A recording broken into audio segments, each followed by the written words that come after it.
Today, we got some very exciting news in the Call of Duty community. So Call of Duty came out and released some information that Rank Play is coming out on November 21st. Everyone was wondering when Rank Play was gonna come out because we all knew November 14th Season 1 was coming out, but they had no announcements of Rank Play coming out at all. So today, they finally announced it and they gave us a lot of information, and I'm here to cover all that information for you guys so you guys don't have to go around and search it. So Rank Play this year is going to be a lot different than the past years. So this year they actually look like they spent some time on it, which is actually really good. Ranked is fun and all, but you know, you want some good rewards, you want some good skins, you want some just different things about Ranked so it doesn't feel like you're playing the exact same thing as you were for 2 years straight. So one thing that's new that's coming out, it's not just Rank Play, but they are releasing new maps for multiplayer. I don't know if any of these will be in Ranked. I just know they could be tested, to be honest. So one of them is Hideout. It's a 6v6 map. Just by looking out the map alone, it honestly doesn't look like it could be a ranked map. There's another one called Extraction, which could possibly a ranked one, but like I said, who knows. The one I am very excited for is Hacienda is coming back to Call of Duty. So I don't know if you guys are familiar with Hacienda, but Hacienda was in Black Ops 4, and Black Ops 4 has so many amazing maps, and Hacienda was one of them. This was a map or rank play and competitive, and the pros played it all the time. So this is a start. I honestly didn't know if they were actually gonna bring back remastered maps at all or what, but the current map pool is so bad that I feel like Hacienda is gonna give it a big boost. But the first thing I do want to talk about that's actually being released in rank play is the new features. So like I said, the last 2 years was kind of like a copy and paste of one another. They didn't really add anything new, and it seemed like they didn't really try much. So one of those being is you have to win 50 multiplayer matches before you can even unlock rank play. I'm pretty sure this is to prevent new accounts from being made and they get banned from hacking, and they just keep making new accounts, just keeping the process of hacking going, and it's pretty annoying. You know, everyone knows hackers are annoying. They want you to win 50 multiplayer games before you can even start playing rank play. I don't know how much this is gonna affect the hackers at all, if this is gonna help any bit, but sometimes you just gotta trust them. So this is a new feature that's actually really interesting. The pros actually already do this themselves, but this is kind of never really been seen in rank play, and that is map and mode vetoes. And I don't know if a lot of you guys played Black Ops 3, but Black Ops 3 rank play had a ban and protect system. Each person could ban and or protect something like a perk, a gun, but in this one, each team has the opportunity to veto one map matched with that game mode. Let's say if you get Skyline is gonna pop up with Hardpoint Skyline, Control Skyline, and S&D Skyline. Your team and the opposite team, it has a choice if they want to veto Hardpoint on the map, S&D, or Control on the map. So if one team wants to veto Hardpoint Skyline and the other team wants to veto Control Skyline, then you guys are automatically gonna be playing S&D Skyline. But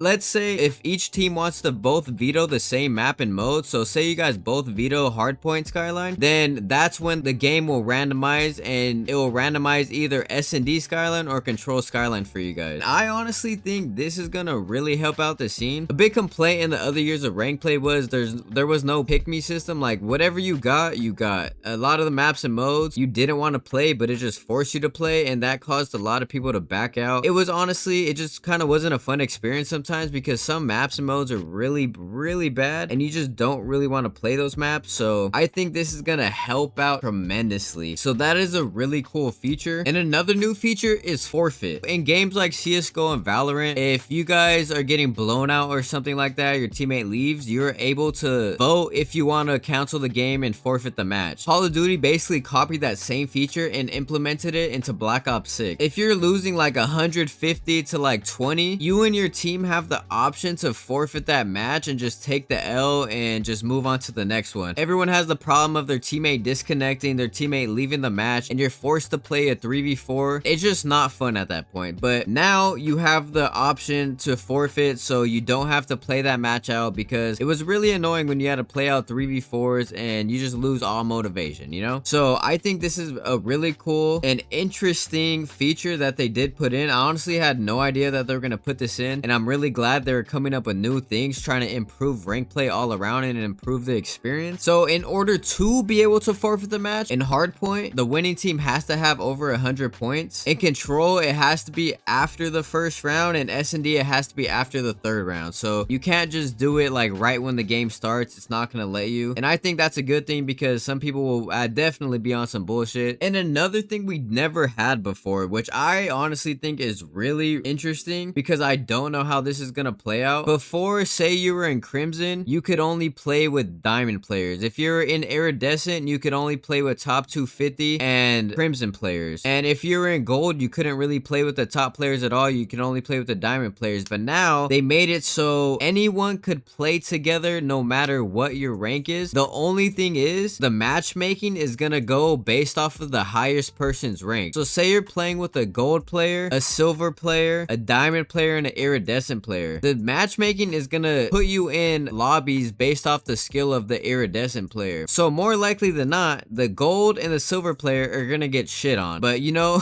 but that's up to you guys if you guys are willing to take that risk just to play with your friends, because you will be going against other people that are in the same boat as you. You will be going against people that are in those lower ranks. So it honestly, I would say it makes it more fun for everybody. It's a cool feature. I just want to see how it's gonna work out because honestly, I have no idea. And another thing is lost forgiveness. So lost forgiveness, basically, if you lose your first game on, you're not gonna get deducted SR. And I think that's really cool because sometimes, you know, your first game on is your warm-up game, and that might be your worst game of the day, and you lose it and you'll lose a lot of SR. So this is basically giving you a chance to warm up and not deduct any SR if you lose your first match of the game. And usually in rank play, once you rank up, say from Diamond to Crimson, you'll get a 3-match loss protection. So that meaning you have 3 matches, and if you lose those 3 matches in a row, you won't lose any SR, but you literally, even if you won the match, one of those matches will still count. Say you have your 3 protections and you win 3 matches in a row, your 3 protections are gone. But now they made it so you have to lose in order to lose one of those protections, which I think is really cool because it ends up protecting the players. Because say it's your first time going to Diamond or Crimson, you're gonna be playing those type of players and you might not be used to their skill level, so you might lose 3 of those games in a row and it might take you a while to get used to. But this is giving players a chance to actually warm up and actually get better and see what it's like in the other ranks. And this is the thing I think everyone wants to see the most, is the rank play skins, because the last 2 years the rank play skins weren't good at all in my opinion, and that was a big complaint. They just look kind of bland. They didn't look like they put any effort into them at all, and that was a big problem with the last 2 years. But these are the new ones, and I think they are way more vibrant than the other ones. They look like they put more effort into them. My favorite one is obviously the #1 player in the world, but obviously only one player is gonna get that, and that's probably gonna be Colt Havoc or someone like that. So the rest of them are honestly pretty cool too. The only problem with me is I am colorblind, so some of them look exactly the same. Like the top 251 and the Gold look really similar. The Diamond and the Iridescent one look kind of similar. This is just a screenshot, so in the game they're probably gonna look a lot more vibrant, and I'm really excited to see what the camos look like that match these skins. So that's basically all the announcements we got today. They really did just drop it on our head like that, so I don't think anyone really expected anything new to come out like this, but we all hoped for it, you know what I'm saying? It was kind of like expect the worst, hope for the best type thing. We actually got a lot of good information, and I'm really excited for rank play after seeing all this stuff that did come out. So I hope you guys are really excited for rank play on November 21st. I am going to be grinding that, making a lot of videos, and yeah, I hope you guys get your grind on, and I'll see you guys next video.